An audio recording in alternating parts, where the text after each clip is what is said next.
બસ સો students, આપણે લોકો જોવાના છે કે આપણી પાસે મોટો બધો લોડ છે અને આપણે સ્લાઇડ કરશું. શું કરશું?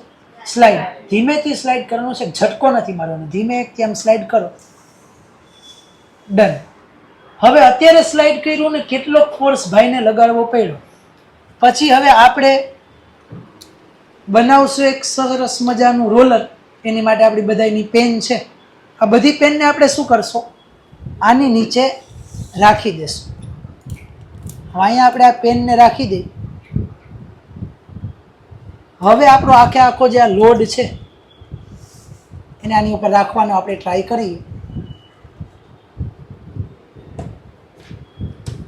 હવે આ લોડ રાખી દીધો છે. હવે ભાઈ સ્લાઇડ કરો. ભાઈ બહુ ન લઈ જાય તો થોડુંક જ કરવાનું. બસ. તો અત્યારે કેટલો ફોર્સ લગાડવો પડે છે? વધારે કે ઓછો?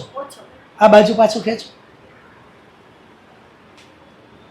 જો અત્યારે આપણે જોઈએ તો આની અંદર સાવ ઓછા ફોર્સથી શું થાય છે? ઇઝીલી મૂવમેન્ટ થાય છે. ઇટ મીન્સ કે રોલિંગ હોય ત્યારે ફ્રિક્શન શું થઈ જશે? ઘટી જશે. ને સ્લાઇડિંગ હોય ત્યારે ફ્રિક્શન શું થશે? વધશે.